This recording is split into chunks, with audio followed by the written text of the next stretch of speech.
وكيف ننكر جود شيخ آدمنا من بعد فهم علوم الدين والعربي. وكيف ننكر جود شيخ آدمنا. بسم الله الرحمن الرحيم. الحمد لله رب العالمين، والصلاة والسلام على أشرف الأنبياء سيدنا وحبيبنا محمد صلى الله عليه وسلم. اللهم صل وسلم وبارك على عبدك ورسولك سيدنا محمد الذي ساد الأنام وهدم الأصنام ووصل الأرحام وكشف الظلام ونفع الأوهام وأذكى الإسلام، وعلى آله الطيبين وأصحابه الطاهرين وتابع التابعين والأئمة الأربعة المجاهدين والعلماء العاملين ومقدمين تلك الدعاء إلى يوم الدين. أحييكم وأرحب بكم، ويسرني أن أقدم إليكم تحية إسلامية. أقول السلام عليكم ورحمة الله وبركاته. وعليكم السلام ورحمة الله وبركاته. lẹ́yìn ọpẹ́ fún Ọlọ́run, a sì kásẹ̀gẹ̀ fún aṣíwájú wa ọ̀gá wa Ànábì wa Muhammad. Ànábì pọ̀ ní òye púpọ̀, òun náà lọ síwájú ìjọ, òun náà lọ sí ìsìlámù kù, òun náà ní fi lágbọ́yé jù. Ọlọ́run ọ̀tún kẹ́ ọ̀tún gẹ̀ bọ́ wa ṣe fún Ànábì wa Muhammad. Ìkan náà máa ń yọ pé lórí ẹ̀ yóò dérí àwọn ará ilé ẹ̀, yóò dérí gbogbo àwọn àṣàrò, gbogbo àwọn tí wọ́n tún tẹ̀lé wọn já tó tẹ̀lé wọn àti gbogbo àwọn àfáà táwọn náà bá rìn lórí agbẹ́ta Ànábì wa Muhammad rìn títí di bí ọgbẹ́ni àlùkìyámà. Tọ́ àkọ́kọ́ ìjókòó wa ti òní tó jẹ́ ti mọ́lúdì Nàbí sallallahu alaihi wasallam ká tó kí àwọn àgbàlagbà ẹni tí à ń ṣàdúrà fún ní gbogbo ìgbà tá a lẹ́tọ̀ọ́ ká máa ṣàdúrà fún òun náà ní Sheikh Adam Abdullahi Al-Alori. gbólóhùn tí a máa ń pèrè àwọn para ya ìlàhì ìfúrú ní Sheikh Al-Alori.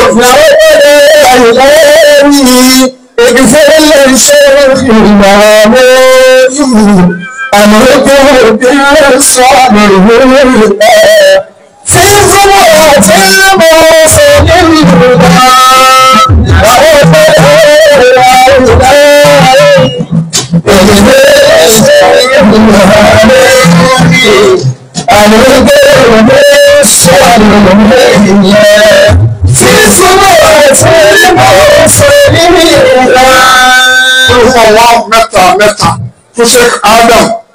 àtàwọn arúgbó wọn àtàwọn àpá wọn àtàwọn ìyàwó wọn àtàwọn ọmọ akẹ́wọ̀n wọn tí wọ́n ti lọ náà àti gbogbo àwọn olólùfẹ́ wọn àti gbogbo àwọn tó wọn bàbá lọ́wọ́ láyé yìí tí wọ́n ti kí ìgbà sọ́sọ́ bọ́ wa. اللهم صل لم يلد ولم يولد ولم يكن له كفوا احد. بسم الله الرحمن الرحيم. قل هو الله احد الله الصمد لم يلد ولم يولد ولم يكن له كفوا احد. بسم الله الرحمن الرحيم. قل هو الله احد الله الصمد لم يلد ولم يولد ولم يكن له كفوا احد. títí tí Sheikh Adam nù. bàbá wa Mudiru Markaz. الله حياته وعافيته. àtúbọ̀ àwọn tó lè alámọ̀wá wà látàrí lápapọ̀ àti fún bàbá. الله حياته وعافيته. nítorí pé bàbá wa ti dìde, àwọn Mudiru Markaz wọ́n ti dìde lọ ká má wà á kí wọn ní gbogbo ìgbà wọ́n wà ń bẹ̀ wọn ò sí ń bẹ̀ wọn kò sígbà kátà ní máa kí wọn. bàbá Mudiru Markaz. الله حياته وعافيته. olúwa wa bá wa ti bàbá lẹ́yìn má tì wọ́n lójú jẹ́ bàbá lálẹ́ má jẹ́ wọ́n lálẹ́. ọ̀rọ̀ yóò ká tẹ́lẹ̀ máa sọ bàbá Mudiru Markaz níbi àmì tọ́lá ní kí bàbá jẹ́ òun ni pé mo fi bàbá wé ọ̀rọ̀ kan tí mo gbọ́ lẹ́nu bàbá wa Amir Asbak bàbá wa Rájí Suleiman nígbà tí wọ́n wó ní Abdulrahman Dakhil wọ́n fi bàbá Mudiru Markaz náà jọ Abdulrahman Dakhil tó àsọ́sà dáwọ́lá Islamiyya ní Islamiyya kò mú owó lọ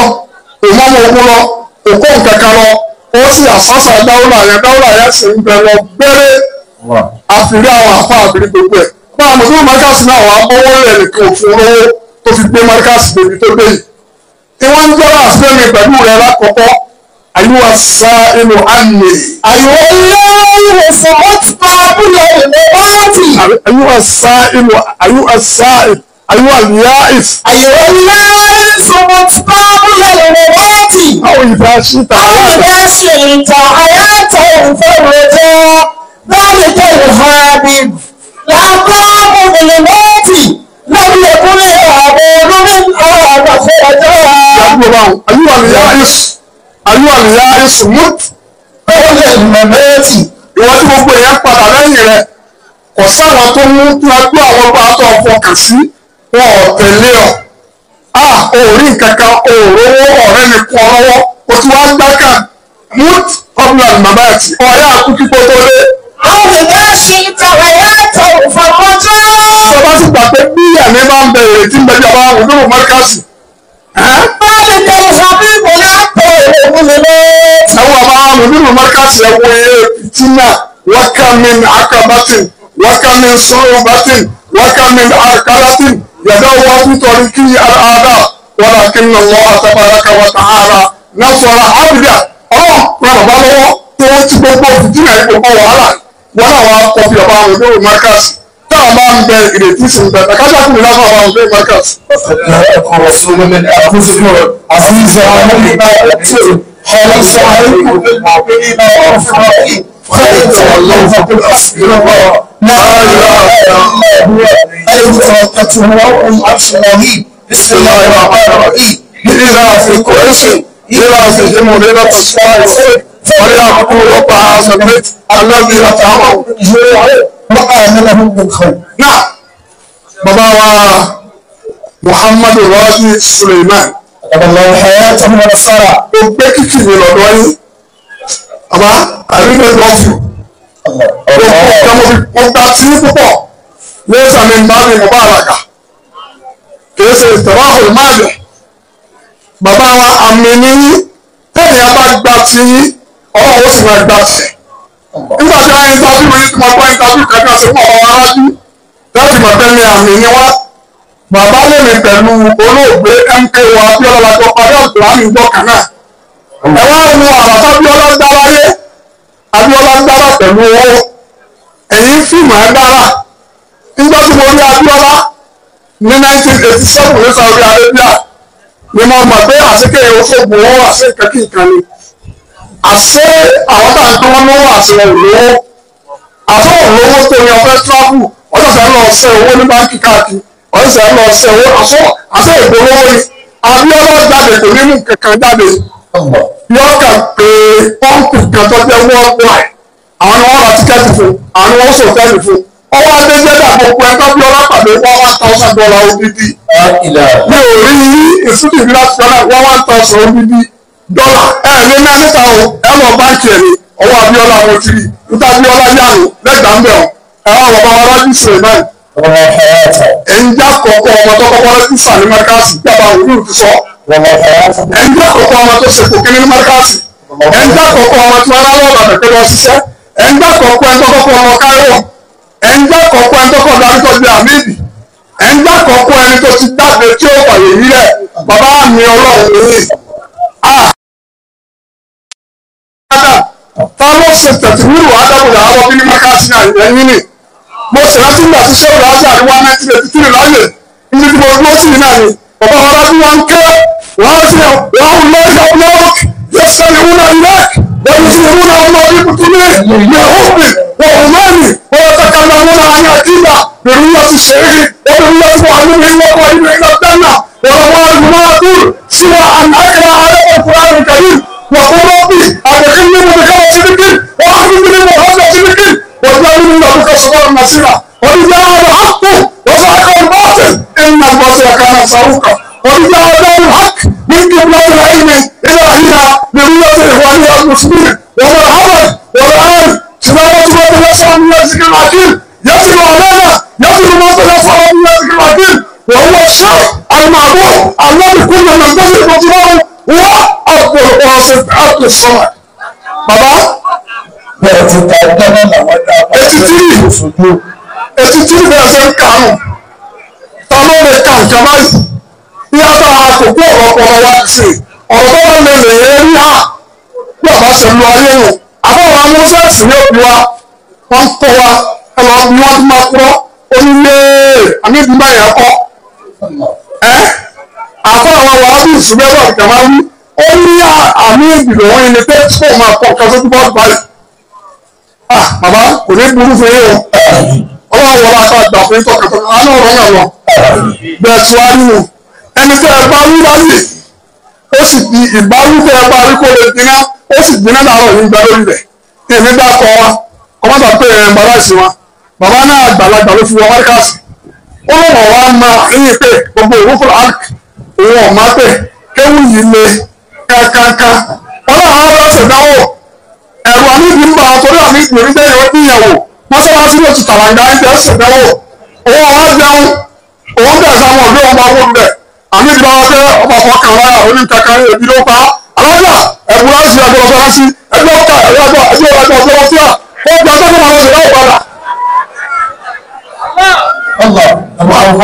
bàbá náà ti di kẹ́míìsì nígbà tẹ́ ẹ bá wí bẹ́ẹ̀ tí wàá lo ayé ìlú dáadáa ẹ bá ayé jẹ́ adìrẹ amánátà. adìrẹ amánátà lẹ́yìn fún ẹ̀rọ tàfẹ́tì ìnà ìtẹ̀lẹ́wọ̀ amánátà. àfáàyè wa lọ tán èyí ọ̀hún akó ti kú àbí ìbùtí mo tọ́ tó kéré àbí ìbùtí mo ti kọ́ mọ́tíkàsì kí wọ́n tó bí ẹ wá tó ń tẹ̀lé káàkiri ẹ tẹ̀lé àmánà ni àmọ́ kò sí lóbi àmọ́ ṣe báwo ìnà ìkẹ̀rìmà àlọ́ abẹ́ẹ̀tẹ̀rọ ọ̀dọ́ ìpẹ̀lú rẹ̀ náà wọ́n ti tù ní ìtàhálà àmánátà. ìtẹ̀mẹ́ta àmánátà fa àwọn wáàdì wọ̀lá tẹ̀lé yẹtí báyà wọ̀lá sáwù tí wọ́n náà bá ti ṣe léde bí wọ́n bá ti ṣe ọ̀rọ̀ yóò dayọ̀ ó kí ẹ̀dùn báyìí lọ́dà wọ́n sọ fún ìlú ẹ̀mí yóò mú alákòókò mo fi ti àpá àwa Suleiman Al-Bunyawi As-Sanusi mo fi wọ́n kí gbogbo àwọn apá bàbá wa sẹ́kù Suleiman Al-Bunyawi ẹ̀yin náà rí. ẹ jókòó báyìí bàbá sọ fún yín ẹ̀yin ẹ̀yin mi ò sí mbẹ́ o bàdà mìfàkì tẹ̀lé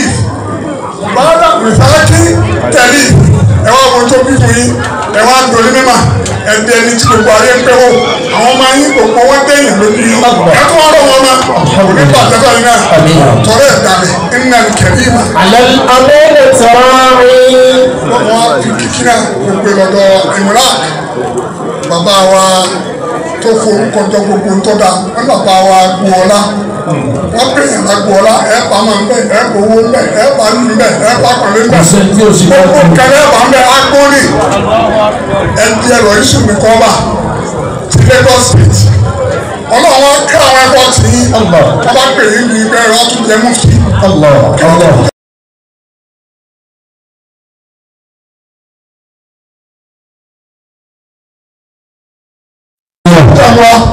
إن الكريم على الأمانة راعي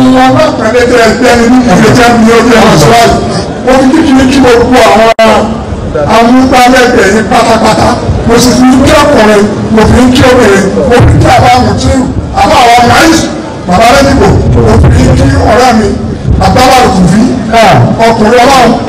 wọ́n sọ fún àwọn àti wọ́n bá wà ní ilé láti kékeré àwọn ìlú tó ń sọ̀rọ̀ àti ká ó lọ ti di bàbá mi lé ní ìsìn. 1980 àparí ìdáwó ọlọ́pàá pẹ́ ṣe kàrá bàbá ní ẹ̀mọ́ ọ̀nà fún wọn òfin ẹ̀yìn wọn pé kọjá mi wá káwọn ẹgbẹ́ àwọn àti ṣe kàrá lọ́pàá wọn kúndé ọba lọ́wọ́ lẹ́yìn ọba lọ́wọ́ ọba sọ ọba ọba ní wọ́n sọ̀rọ̀ pé òfin ó ní máa fi òfin ní kíláàsì àwọn tí wọ́n fẹ́ ní ilé ogun wọn ní àpò ọjà lè kọ́ wọn ní àpò kọ́ bí wọn máa tàbí wọ́n tẹ̀ gbogbo ọba tí a lè bá mú ọba ní ọjọ́ àwọn náà mú tọ́kọ́ ọlọ́wọ́ tẹ̀ wọ́n wọ́n sì fẹ́ nípa gbogbo wọ́n fi lè lè lè bàbá padà wá ní ọwọ́ àwòrán rẹ̀ wọ́n á ní kí wọ́n sì máa kì í sí i kí àbá wa bẹ̀ báyìí. àbá wa bẹ̀ bẹ́ẹ̀ o kí ọmọ tí a sọ lọ́pọ̀ mẹ́kànnì ọmọ tí a sọ wá sí bẹ́ẹ̀ni ó ti parí yunifásitì ọmọ tí a sọ lọ́pọ̀ ni.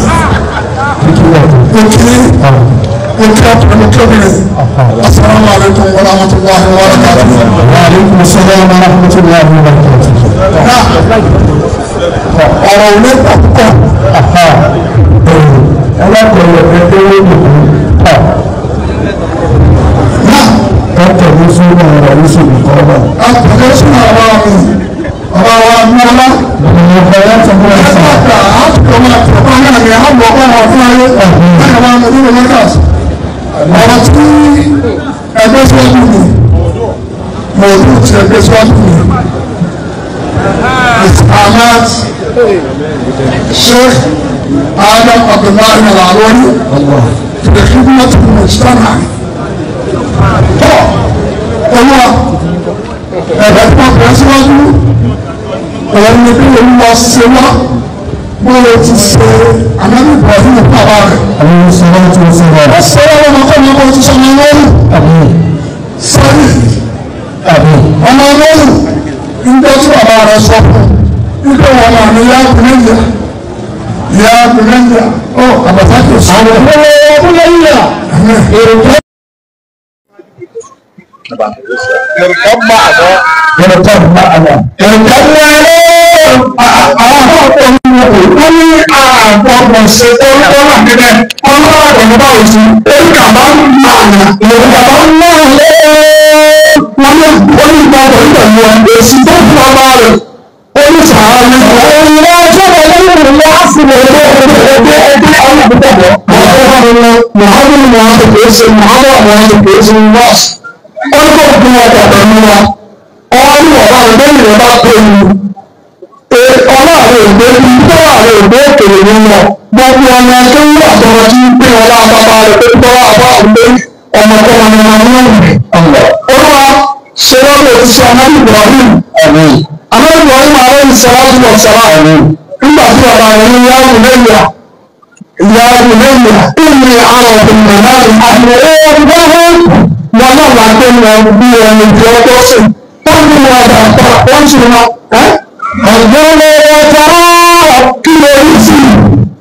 àkọlù ọ̀bá mi ọ̀bá ilé tó lọ́rùn ó ní ṣe tí wọ́n bá pọ̀ lọ́sẹ̀ ṣàtúnṣídélé ẹ̀rùsá àmọ̀ ìrìnà sáàbù rírí olúwa mọ́tà sí wọ́n bó ojúṣe àgbáyé ìsìláàrí bó ojúṣe fún ọba rẹ̀ tó ti pọ̀ nǹkan rẹ̀ gbígbà ọlọ́wọ́ tí wọ́n bẹ̀ báyìí àbọ̀wọ̀ ọ̀bàrà tí wọ́n bá yìí rẹ̀ wọ́n lọ́wọ́ pírísẹ́ǹtì mọ̀hásọ́rà lóyà bí ìwé kéwì ọ̀bọ̀rọ̀ ọ̀rọ̀ àti kàkí ọ̀bọ̀rọ̀ òun náà gbà lórí náà ọmọ náà ń bọ̀ ọ̀sọ̀ orí sáwọn àgbàdà nù nígbà wọn wọ́n tọ́ta ọmọ ẹjọ́ gbogbo ọmọ tí ó bá ti wọ ní ìyá yìí tí bá wọn kà ń bá àbá rè ọmọ ẹgbẹ́ ọmọ ọgbọ̀dọ̀ tẹ̀lé bàbá yìí ń bọ́wọ́ ohun gbogbo ìgbà ọgbọ̀ Sheikh Adam Abdullahi Alure èsì àmọ́ ti Sheikh Adam tó ibi púpọ̀ ó sì pọ̀ púpọ̀ ó kò háyà kọ̀ pamá ó sì hà àmọ́ ètò sọ́nà mẹ́ta tí ó sì wọ́pọ̀ ọ̀nà àkọ́kọ́ òun ni mọ́tòsí tàbí ìrìnà àwọn alìsìláàmù àgbègbè kí ló jẹ́ kárí àbáwọn àti bàbá ìlú bẹ́ẹ̀ bàbá àṣàṣà rẹ̀ ní 1952 wọ́n àṣàṣà rẹ̀ àlàmánáàrí àwọn wọ̀sàkúnyà wọlé ìtìdá bí bàbá ti ṣe o bàbá bá lè kéwì nílẹ̀ àwọn bàbá bá ti jẹ́ ń bá àkọ́kọ́ nù ọ̀sọ́ pé ìwọ́n jẹ́ ọmọ oníṣíṣí èèwé gbà ìwọ́n jẹ́ ọmọ oníṣọ́lábí èèwé gbà ìwọ́n jẹ́ ọmọ amadíyà èèwé gbà gbogbo yẹn máa bòóyà wọ́n dá lẹ̀ lórí mọ́nyáṣẹ́ ìwọ̀sàkúnyà wọlé ìtìdá mọ́nyáṣẹ́ ìwọ̀sàkúnyà wọlé ìtìdá nǹkan wá kí Sheikh Adam وعن المنهج الوسطية والمنهج الشيخ آدم عبد الله الهلولي للوسطية والاعتدال منهج الشيخ آدم يقدم الإسلام للناس بأصل الوجه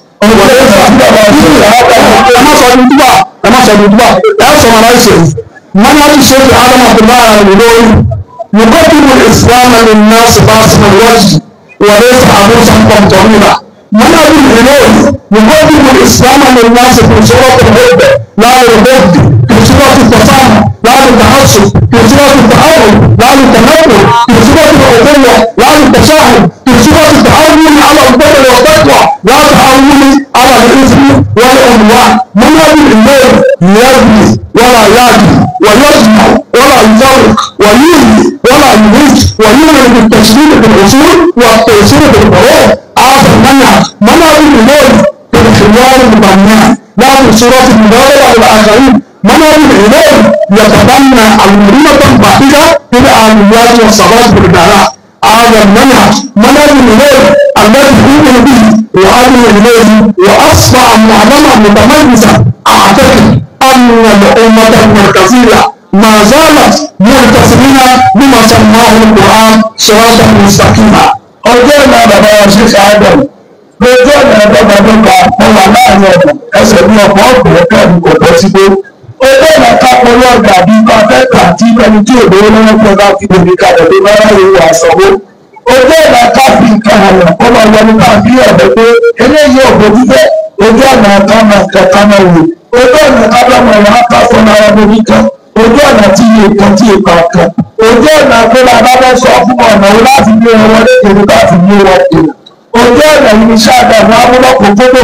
ijó àkàrà ní àtọ̀rọ̀ ogun ìní jìyàrá oko títí tí ó ti sà kí n sì ní kọ́ra lẹ́lẹ́gbọ̀gbọ̀ kọ́ra ṣé àdàmú àgbègbè ojú ọ̀nà yìí làwọn ọmọ tí ìgbà ń kọ́ òun ọ̀nà ọ̀tọ̀ ni wọ́n bá ń wo bá tí wọ́n bá ti rìn wọ́n gbà sójú ọ̀nà wọ́n wà á lọ gbé pọ̀ ọ̀pẹ̀lú èyí tí ọlọ́run pè wọ́n pé ó mẹ́ta wọ́n sọ̀tà ẹ̀yin gẹ́gẹ́ ní kò rí ìjọ tí mo láàrin bẹ́ẹ̀ bá bẹ lọ́tún bù olúwa padà jù bẹ́ẹ̀ ti bẹ lọ́sì jù olúwa padà ti fi múlẹ̀ àgbà ṣèkà ádámù pé wọ́n sáàrin kálí gbẹ́gbẹ́ pé kálí bọ́ba tó wà àwọn ìwà lẹ́yìn àìsí ìgbéyàwó kéfèé àìsí ìṣèkèrè kan tọ́lọ̀ bá lọ́gbà gbogbo tó bá gba tó bá wọlé mọ́nyá ti ṣe káàdà yóò rí pé tọ́lọ̀ ń gbà ti ká bọ́ọ̀lù yìí òun gẹ́gẹ́ ní bàbá police.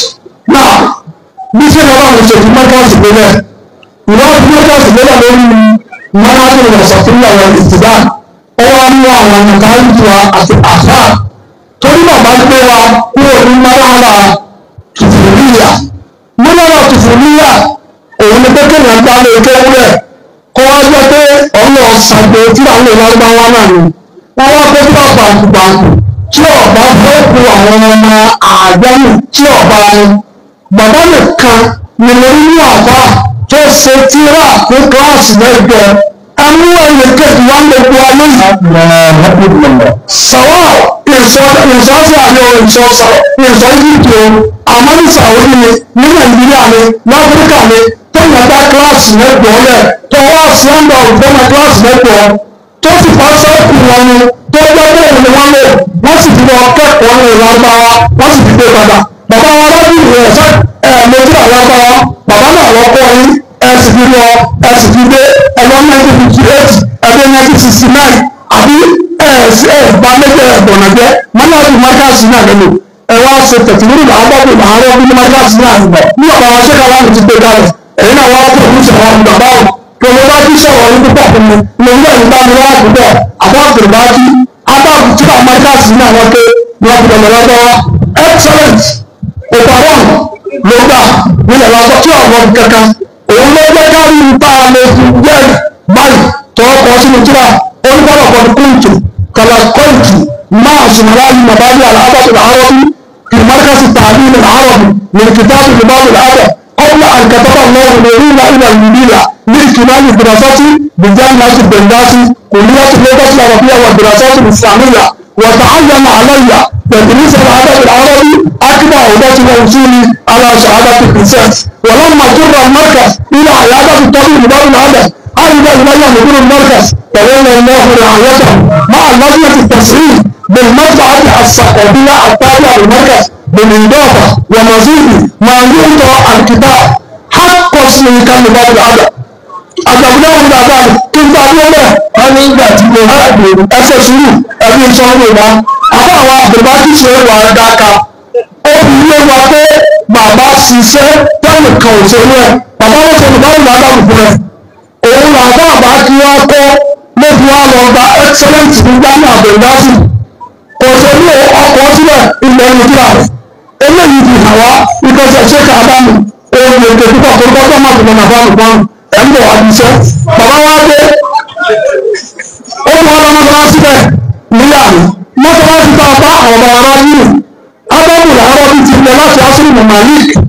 mo ti ní pé báàbù ti bá báàbù làárọ̀ bí nígbà táwọn àti àtìráàkì ti gbàjọba wọ́n wá ti gbogbo ilé ẹ̀kọ́ lọ́gbàá kan wọ́n pọ̀ rọ́bà lọ́gbà tòkíyà tó máa jẹ́ official language ọwọ́ ti bá àlùmánì wọ́n lọ gba kútùbà kan nínú tíra ni ọ̀sán tó lè ṣe kútùbà lórí mọ́ ọ̀sán tó lè tíìtì kọ̀dọ̀ wà ní àwọn sílà mọ́ ogun wa lórí ìṣúná fèrè èyí wọ́n kọ́ kútùbà ọdún kan tó ṣe nígbà tó ṣe gbogbo àwọn afáàní gbogbo nàìjíríà ti kẹ́kọ̀ọ́ àfẹ́fíà àríwá nínú aránsú àríwá nínú aránsú àríwá nínú aránsú kútùbà tó òní lẹ́kọ̀ọ́ yóò náà gbọ́lé kútùbà tó ń kà ní òkú yóò máa kà ní ìkómà kútùbà ní odò yóò máa kà ní àrùn ṣé kàbá mi wá tó pé èyí ti máa káàsì pélé ní máa rẹ àwọn ọmọ a sì máa rí ìkùtọ̀ bá òun lè gbàríyà ṣé kàbá mi ọmọ wa tìtì gbogbo ọ̀dọ́ wáyà òkú wa bí ká àwọn ìkùtọ̀ bá òun lè gbàríyà wọ́n jáde láàárín ilé kéńjọ́ balẹ̀ obìnrin bá òun jáde iṣẹ́ wá pé òun wá ní ọmọ kéwì tó tẹ̀lé ní ibẹ̀ láti wá ní màtáìbù a sì rí àṣàn wọn sọ ó ní mọ̀ṣánà bí akẹ́kọ̀ọ́ lọ́dún àhàdù نتعلم اللغة العربية والإسلامية حتى تعلمنا وكنا عشرات ثم انزلنا حتى عشرنا منها ونفسنا ذلك إذا قلت إننا اليوم بلغنا ألوفها وعشرات الألوف كلنا اقتبسنا نور العلم والإسلام من هذا المكان وعمل كل منا الصعوبة على النور معه إلى مختلف البلاد والمخالف من العديد فينا دعاة يدعون إلى الله بالحكمة والموعظة الحسنة وفينا وعاد يتجلجلون في القرى وينزلون الى الله وفينا مدرسون يعلمون في مدارس العامه وفينا الذين اسسوا المعاهد والمدارس على اختلاف المستويات من تعليم الدين الاسلامي وفينا موظفون في دواوين الحكوميه كوزاره الخارجيه والداخليه والاعلام وزاره القضاء وفينا من اقتصر على من تعلم من هذا المركز ولم يلتزم بالجامعه في دار ولا في الخارج بل صار يعمل بما علم حتى ورثه الله علم ما لم يعلم واخرين التحقوا بالمدارس الانجليزيه وتكرروا الدكاتره منهم وفلسفه ابو بكر وهو محاضر في الجامعات الغير واخرين التحقوا بالجامعات في البلاد العربيه كمصر والسعوديه وليبيا وسوريا وتحصلوا على الامتيازات العلميه العاليه من معاهد بلادهم وهم الان في مستوى المناصب العاليه ومن اولئك الاستاذ محمد الراجي واستاذ يونس عبد الله وهو قاضي في ولايه كوارا. ibi tá a ti lọ sọ ti ṣe ẹgbẹ́ òṣèlú àgbẹ̀rí ìpààrọ̀ àti bó ti rí gẹ́gẹ́ ọdún bàbá ṣẹ́ẹ̀sì ìlú lòdì lọ́dún tí wọ́n rí ipò àgbàlá ìlú orí èjì níwájú bàbá ṣẹ́ẹ̀sì àgbẹ̀ àwọn abẹ̀rẹ̀ sí lóko bẹ́ẹ̀ àbẹ̀bọ̀rù ọgbọ́n ẹgbẹ̀rún. bàbá kọ́ wa gẹ́gẹ́ bí ọmọ tí wọ́n bí nílẹ̀ Yorùbá ọwọ́ akọ́wà pẹ̀lú tó ṣe ìlú ìgbà káyọ̀ gbogbo wa àwọn àbàdà ẹni tí ń ṣe báyìí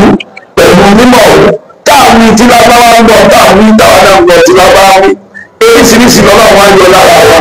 àwọn tí wọ́n ní ìlà àkàdá irú ẹ̀yà àbúrò àbẹ̀tọ̀ ìkàdé rẹ̀ rí bẹ́ẹ̀ làwọn tí wọ́n ní ìdájọ́ olùkọ́ justice Yunus ní Kogi Ìgbìlání ó sì padà dáadáa ló ń Kwara nígbà àwọn tó gbé Kwara àti ẹgbẹ́ lọ Kogi ó sì lọ bẹ̀rẹ̀ grand cadi wọn ní Kogi nínú wọn ni bàbá wa Rájí Suleiman gbogbo àwọn wọ̀nyí ni wọ́n padà wá dẹni tí ń fi kéwù ṣe fáàrí tí ń sì ń ṣàlàyé tí ń sì yé rẹ̀ ìwọ abẹ́nu wa tó ń jíṣẹ́ ọlọ́ọ̀ tí ń ṣe wá sí kí gbogbo eléyìí ní iṣẹ́ tí bàbá ṣe kadà ń ṣe ẹni dáárì kọ̀ọ̀nà gbowó níbì kan kọ̀ọ̀nà mùsáádà níbì kan olùkọ́lá náà ṣe gbogbo ọ̀rọ̀ bàbá níbi iṣẹ́ tí bàbá ṣe ìsìlámà ti rẹ̀ kò sí ní wọ́n ti mú tọ́nà يملك في الأمر في نيجيريا حتى أدرك الأقطار المجاورة كابولين وتوغو وغانا وصالح العاج فربما غابت عدد من هذه الأماكن التي مررت بها أو التي سوف تمرون بها إن كان كل هذا وذاك بعيدا نظرا لكون هذا المكان بعيدا عن الجو العربي فالأقرب أن يكون كاس العمل على دين بطن واحد ولا يجد معونة لاحقة من الحكومة ولا من الجمعية ولا آلهة إلا نادرة بل كون وحدهم حتى نجع على يديه عدد شعر مساعدينه في أعماله وكم من عقبة وكم من صعوبة وكم من عرقلة يدور بتمكين الأعداء ولكن الله تبارك وتعالى نصر عبده وعز جده وعزم العذاب وعده لا اله الا الله ولا نعبد الا اياه مخلصين له الدين ولو كان الكافرون يا صاحب الفضيله هذا قليل من كثير ممن يسمع به الوقت السعيد هو يقول رزقكم بتعرف نعم ومن اين نعم وكان استاذنا علامه العلوم يقول لنا دائما انه لم يكن قد تعلم في البلاد العربيه ولكنه تثقف بزيارات البلاد العربيه وباتصال بالمشاعر العربيه عام عديد سنه 1946 الميلاديه. اليوم نقف وراءكم جميعا نتمثل بين ايديكم كقطره من قطرات العلوم ونبع من نبعات العلوم وبركه من بركات العلوم وفصلهم اكبر وسرورهم اكبر. هذه هي اسعارات شيخ ادم في خدمه المجتمع وهي الحقيقه ولكل حقيقه تاريخ ولكل تاريخ مجد ولكل مجد ذكر وذاكره تحفظ من الاجيال القادمه. iṣẹ́ ṣẹ́kẹ̀ adama ìgbìmọ̀wá wà lórí tá a sọ ní ti pè àkọ́kọ́ nínú ọ̀nà mẹ́ta tó gbé sí ìtúlẹ̀ tó ń mú kalẹ̀ nu ìtú mọ́sálásí mú kalẹ̀ nu ìtú kíláàsì mú kalẹ̀ nu ìtú ká ṣe tíra fún ẹni ká mú kalẹ̀ nu èyí tó wá ń jẹ́ ọ̀hún fún gbogbo ọmọ amẹ́ríkà sì láyé bàbá kọ́ wa pẹ̀lú ara rẹ̀ òun ṣe kó kálukú lòun ra rẹ̀ gbogbo àwọn àgbẹ̀kọ̀ yàtọ̀ ni táàmù ìyàwó rẹ̀ lè dáná fún ọmọ akéwì ogún ọwọ́ ajẹ́ bá àwọn ìyàwó ṣéka ádámù ó tún fún àwọn ìyàwó sìn wá kí sẹ́ẹ̀ rẹ̀ lè mú ọ̀rọ̀ ọdún méje lè nínú mọ́ríkàsì àwọn aláwọ̀ sọ pé orí ń fún àwọn àbí ìyá kan wá wọn dáná ọdún méje àwọn kan sì ti síwájú mi àwọn ìyá rẹ̀ ló dáná fún gbogbo wọn bàbá sì wá pẹ̀lú ara rẹ̀ bàbá èso nìbírù tí ó lọ gbé kó sínú ọ́fíìsì tí ó máa mutí bàbá káàkiri gbogbo kíláàsì bàbá gbẹlẹ́kùn rẹ̀ kalẹ̀ bẹ́ẹ̀ bá ṣe máa yọ̀ọ̀kọ́ ìtìdárí ẹ̀ka wúlátà àbírí yọ̀ọ̀kọ́ sana yọ̀ọ̀kọ́ mọ́lálà ìdàbíyà yọ̀ọ̀kọ́ mọ́lálà tẹ̀wùdìríyà bàbá kó wọn lọ sábẹ́ ìnáṣọ̀yà 1983 àbálà àbùdíyù wákàtí mẹ́ta ni bàbá fi kọ́ wa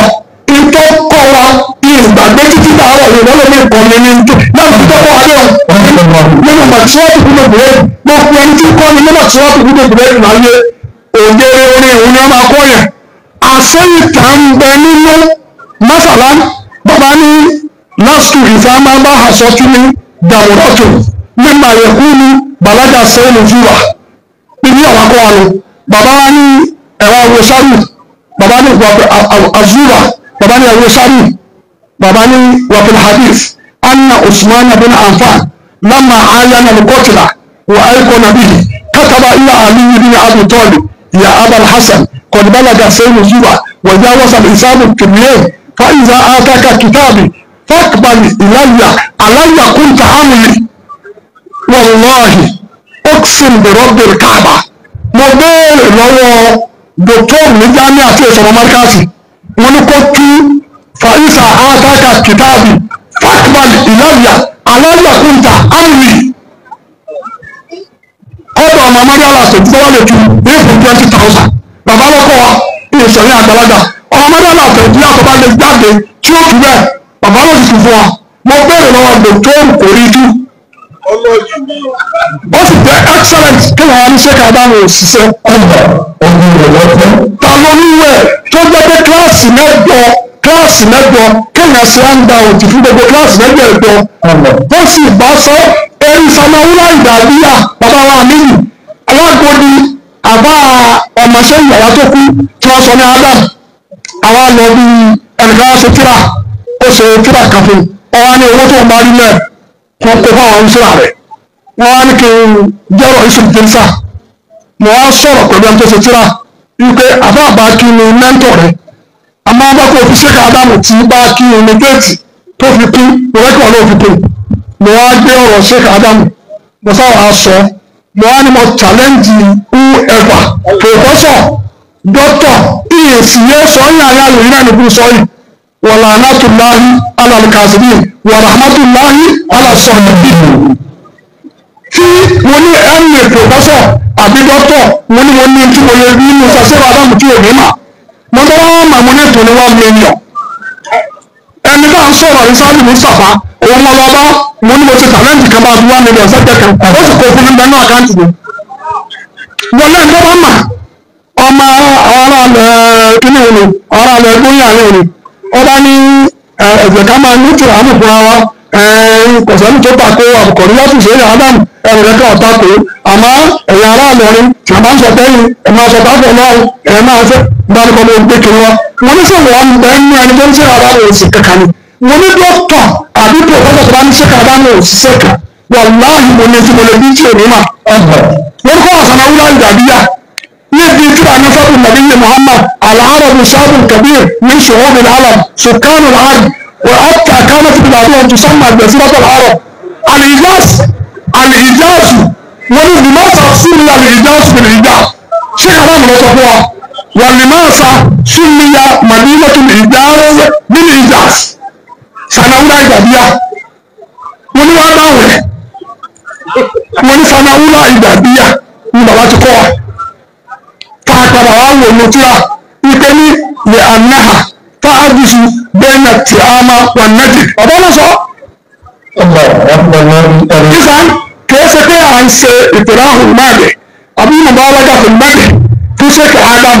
ibi bàbá ṣiṣẹ́ bàbá sì sáhámà lòsá àmà tọ̀yìbà ní fi khidmati mùsàmà níbi ilé kéwù ẹ̀rọ àtẹ̀jọ́ lọ́bí tíra ọdún ẹlẹ́ẹ̀kejì tíra ṣèkè Ádámù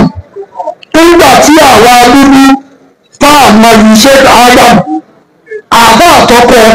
ṣékù Ádámù náà máa yí òun lọ́kọ́kọ́ káwọn ìsàhámà ti ṣèkè Ádámù fi khidmati mùsàmà kí ló ní oní wallahu yasma'u wa antum tasma'un inni lamma waqaftu ala hadha sharh al-adid wal-fath al-qarib الصابر من زميل العبيد الذكي الحريف صراحة لا يستجني عنه العالم الوحيد فأحرى المتعلم العبيد لأنه قد قاتل الجهل وحسن جنسه وتأني بالحاسب المعاني الذي قد عارض عنه بسوء عبده وإسلام ربه وإن المعاصرة حرمان والمحاسبة عدوان فإني لكم ناس أمين وامسكوا بحبل المتين واستند إلا أصف ولده وكتبه Adamu Mumadi Alkalindi 1946 àfáàrà ni o bàbá wa ṣe ìsìlámù kí Nàìjíríà yìí àwọn bàbá wa amíbi wọn jókòó rẹ̀ jọ́nì àkọ̀ràwù yìí wọn náà wọ́n fún bàbá tó jókòó káwọn ńlá kásá rẹ̀ àwọn màná àrùn ní dòktóra pétrà wíwọ́ ti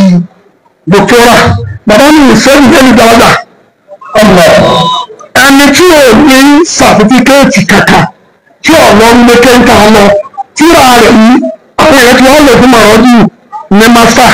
phd ba ẹwà rí ọwọ́ àǹjá ní amúnukọ̀ ní maka ọwọ́ àǹjá ní islamiyà ní madina ọwọ́ káàkiri ní gbogbo alẹ́ tọ́gbọ́dọ̀ ọba lọ ọmọ rí tíra àmì islam ní Nàìjíríà tí sẹ́kà Ádámù ṣe ẹ̀wọ́ àwọn tí sẹ́kà Ádámù ṣe tí ìsàhámàtì rẹ̀ tó fi mọ́tò mùsàmà sáà Ádámù bá sọ́kòtò tán ẹ̀rọ ní àfẹsọ̀rọ̀ sọ́hùn Usman bin Fodiyo níbi tí àná ọ̀rọ̀ wọn lójú bí ọ̀rọ̀ tí bàbá sọ bàbá ní wàkánà ní wà níbẹ̀ ìfọ́dúnú àlẹ́yìn níta òbí yìí ìlànà ìlú wọn ìbàdà hàtà fọ́tà Allahu alayhi futuhat al-ilmiyya wà nawwara qalbahu bil iman wà ammamahu bi amanati al-alim wà kassahu bidal badr karama fasara bi amdillahi bayna kibar du'ati ẹgbẹ́ kùn ìròyìn wo lójú bí ìrọ̀ bàbá gbé ẹgbẹ́ ọmọ wọn bọ́ sí bàbá fún wọn ni wà nínú alhaji muhammadu aminu kanani ولد بطرزان من أبي عربي وأم كنانية حج وأقام مدة بين مكة والمدينة ثم رجع إلى وطنه وكان من أعلام العلماء لم يرد له تعليما غير قصيدة واحدة في توصل بأسماء الله الحسنى أولها يا طيب الأسماء يا من هو الله ومن لا يسمى ذلك الاسم إلا هو أبدك لديه أو أتبقى أول ومن أواخر علماء الناس المدرسين في العلم والمستمرين إلى السياسة الذي أحمد الشاكي وله حظ في العلم ومن آثار قلمه قصيدته متلوها أعوذ بالله من الرزايا وكل شيطان أب البلايا بسم الله خالق البرايا أرباب المسلمين والخطايا بالله حمد عالم الخبايا من الأمور بالكل والجلايا سبحان الله تعالى حتى حايا على نبي صاحب المنزل على وجه الكرام أحمد على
إسهامات نواقع أباوة إسهامات الأمور في خدمة المجتمع أصل يكا مترا متى أما كنوبة أو بابا الإسلام يوم وددا بابا ساهم مساهمة طيبة في خدمة المجتمع كل بابا في محمد بابا في هوالده èmi ẹ ṣe tẹ̀gbìnì ṣáàṣì bàbá ẹ ṣe kí bàbá máa gbìyàn àdúgbò máa kọrin láti gbìyàn àdúgbò máa kọ náfù láti gbìyàn wọ̀láì bàbá Sheikh Adamu ẹ ṣe ayé azalika ẹ̀rọ owó tíra nígbà tí Sheikh Abubakar Gumi wọ́n gba mauna láti ilẹ̀ Lárúbáwá ní Saudiya wọ́n wá hájámà àwọn Tijaniya wal Qadiriyya ní ìsáà Kaduna àti tẹlifíṣà rẹ̀ wọ́n rà àfẹ́gbà bàbá ní ìjà kéèyàn máa gbà ẹgbẹ́ nǹkan yín ní kú tọ́tù báàs ẹnì ọ̀sẹ̀ bá fún ẹ̀yìn náà pọ̀ nǹkan ni òun ló bí rọ́pò ṣùwàt àmọ́ àpapọ̀ níyà wọ́n ti gbà níyà bàbá ló ṣiṣẹ́ yìí bàbá ló tara ní bàbá wọn sọ fún wa pé ẹni tó bá kiri rẹ̀ man huwa Sheikh Abubakar Gumi bàbá ní huwa Abubakar bin Mahmud ulida sanata alifi tisini ọ̀pẹ́ni wa ìṣirina miladiya تلقى تعليم الابتدائي من والده الذي كان قاضيا ثم التحق بالمدرسة الأسرة حيث أخذ مبادئ الإنجليزية والعربية ثم التحق بالمدرسة الشريعة كانوا وكان من الطليعة الأولى التي أنجبتها المدرسة ومن الذين أكملوا تعليمه في بخش رضا بالسودان العربي الشرقي باشر التعليم بدعة ثم انتقل إلى ميدان القضاء وسجل منصب نائب قاضي القضاة الشرعيين ثم قاضي القضاة الشماليين بلقب القاضي الكبير مكث في هذا المنصب من سؤال الاستقلال إلى عهد الجنرال مرتضى محمد حيث أهل إلى معاش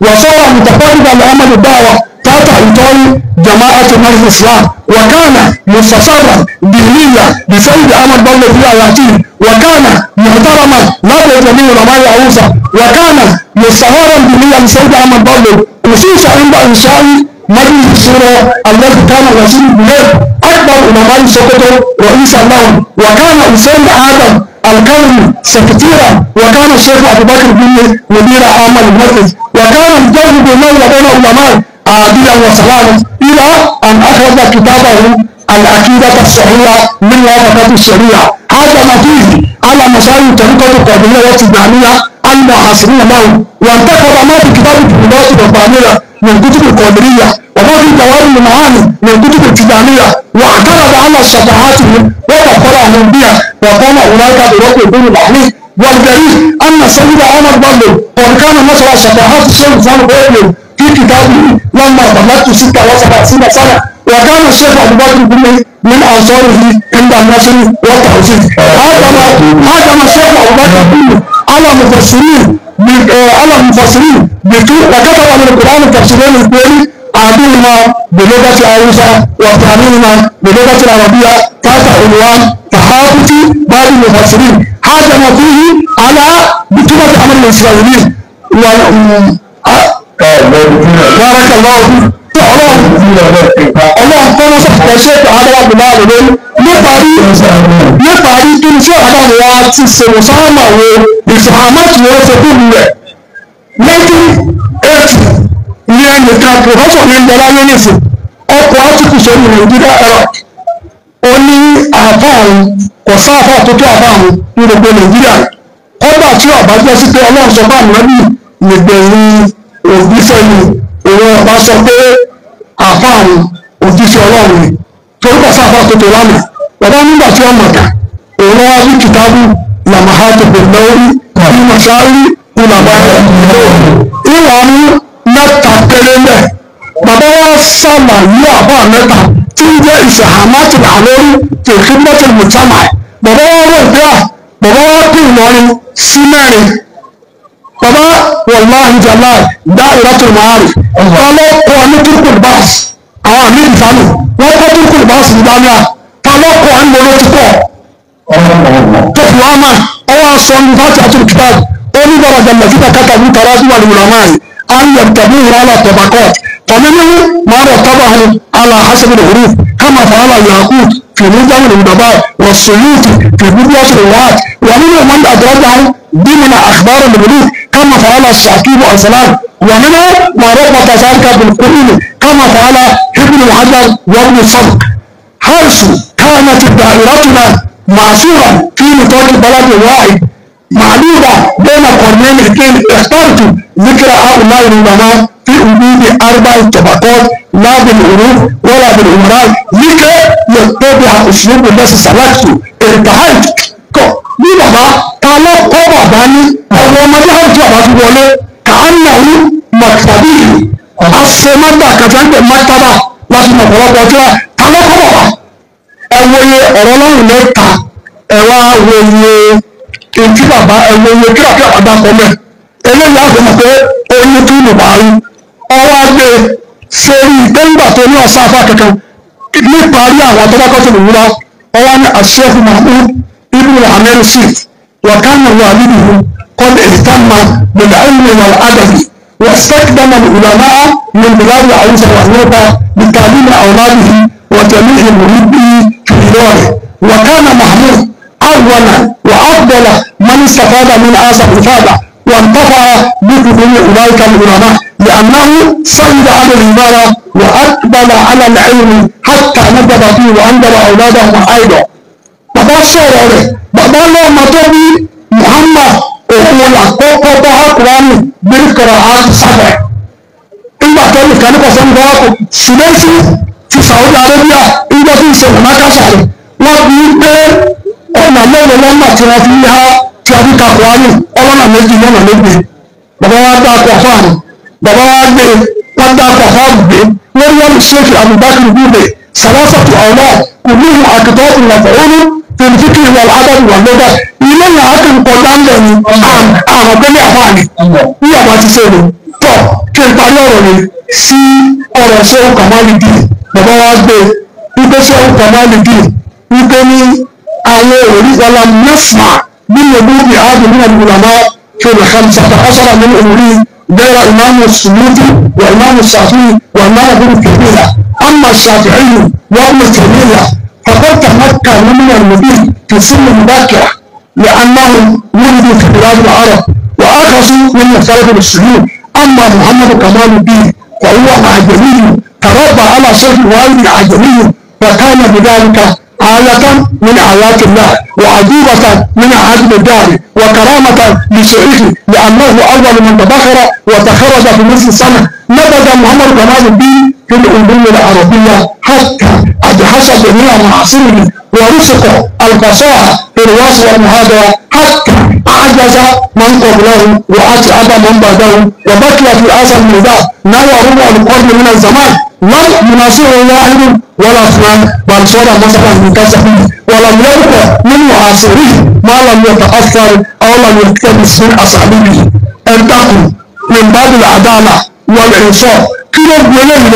أو سكينة فوق المولى pẹ̀lú bọ́dá ọkọ̀ gbogbo àwọn àfáàtọ́ ní kẹ̀kọ́ ọ̀ma ó sì sọ nípa wọn ó fi ṣe wọn kalẹ̀ ó tún wá bọ́ Nàìjíríà lápapọ̀ ó ṣe àmìsáàlì lóhùn àdáda ó ṣe níparí ọ̀rọ̀ mi wọ́n àti bàbá táwọn làfáà náà èyí ni Yorùbá mi táwọn làfáà náà ní 1977 ni wọ́n gbé òfin jáde pé ọmọ 18 years ó lè dìbò ẹgbẹ́ ó sì lè dìbò wọ́n lè dìbò fún wọn náà ó lè jẹ gọ́fúnà ó lè lọ́wọ́ bàbá nìkan làfáà tó ṣe wá sí ipe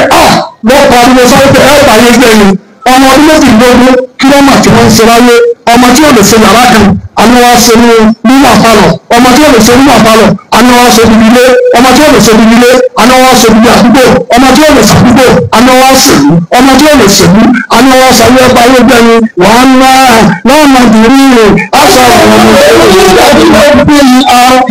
ọmọ àwọn ará ẹbí ìlú òkòrò ọ̀ṣà ọ̀rọ̀ báyìí. Hello. Náà kóró báyìí lẹ́nu ẹni tó sọ pé ló bá ọ̀rọ̀ bí yá nìkan ni wọ́n kọ́ mọ́ríkàsì. Bàbá ń sọ nígbà náà nílé ọba 1977 àwọn bàbá nígbà sọ̀rọ̀ ní wò ẹ̀ wà ń bẹ̀. Àbá ìyàyà agbódi lọ́gbà lọ́sibọ̀ òun ni wọ́n ń lé lọ́nà ìrírí ọṣẹ́ bàbá nígbà òní àṣà òrí gbà sọ́kẹ́ ní ìlú Cameroon ní ẹgbàá wa ti hajj ló sì wọ òkè ní ti wáìsì. Wọ́n sọ lọ́kàn wọn lọ́sọ̀ lórí àṣà orí àwọn méjèèjì ọmọ ẹkẹrù mọ́tì náà ni wọ́n mọ́tì náà ọmọ ẹkẹrù máa ń kiri òní àṣà orí òrí gbàgbé máa ń bẹ̀rẹ̀ ìgbé àrùn bó sì mọ́ ara ẹbí ìrọ̀ ọkùnrin wọ́n ṣẹ̀dá sọ́lọ́bà àbíyà ló fi máa ń kú òkè nígbà kẹ́ni ìgbẹ́kẹ́ ní mọ́sálásí yàrá ni wọ́n ti sí mọ́sálásí kan nílùú ńlá kan wọ́n wá pa ìwádìí mọ́sálásí wọ́n wá ní kí owó ìlú fi ṣọ́ọ̀ṣì gbé báwa kírísítẹ́nì ti ṣe bàbá ní kí wọ́n wá wọ̀ ní ẹ̀sìn bàbá ní tọ̀ ìdí tá a lè wá fún sọ́dúnṣe ráàlì tá a lè wá fún bàbá nílò àwọn àdájọ́ bẹ́ẹ̀ wọ́n fi pé sísin ànábì Yusuf ìgbé àlẹ́ fi pé sísin mùsùlùmí bàbá ní sáré ìmọ̀ ń kọ́bílà ní sáré ìmọ̀ àwọn àkàtì àsọ pé sáré ìmọ̀ ń kọ́bílà náà wà lẹ́sà fi sáré ìmọ̀ lẹ́sà sáré ànánà kọ́lé tí tẹ̀lé yìí bàbá Sheikh Adam ni. ربنا يا